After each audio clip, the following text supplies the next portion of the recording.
Rockets were out-rebounded 47-32 in this game, had hit half as many threes in Game 2 as they did in Game 1, 11 in 34 attempts, Fish. Yeah, we talked about that prior to the game. The Rockets shooting 50 three-point attempts in the first game. And if the Spurs wanted to impact them on that end, they'd have to cut into that attempted number, high 20s, low 30s, shot 34, only make 11. And that's what the Spurs will have to do in Houston as well.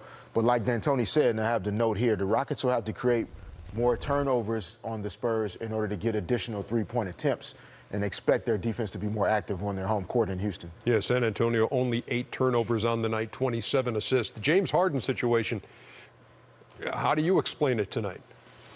Well, he was 3 for 17 from the floor. You know what? He's a great player, so I'm not going to go the bash route. I'm going to go the route of maybe it was just one of those nights.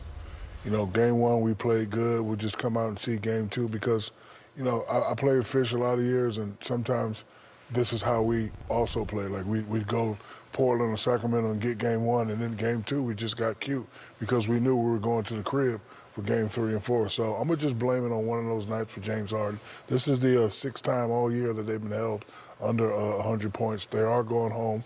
They play much faster and much looser at home. So we'll probably see about 40 to 45 threes in this Game 3. Career low as a starter, by the way, for Harden in the playoffs with his 13 points.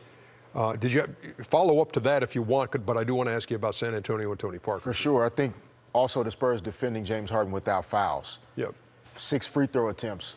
And him, you know, he normally sees that ball go through the basket 10, 11, 12 times in a game, which helps his overall shooting. So if the Spurs can take that on the road, keep the hands back, and keep him off the free throw line, you could see him have some low field goal percentage nights again later in the series. And Mike D'Antoni downplaying any talk of any possible physical something wrong with Harden contributing to this. Now, if you're San Antonio, let's go. Again, we don't know, but we hear Greg Popovich say it doesn't look good going forward without Tony Parker. Paint that picture for me for San Antonio.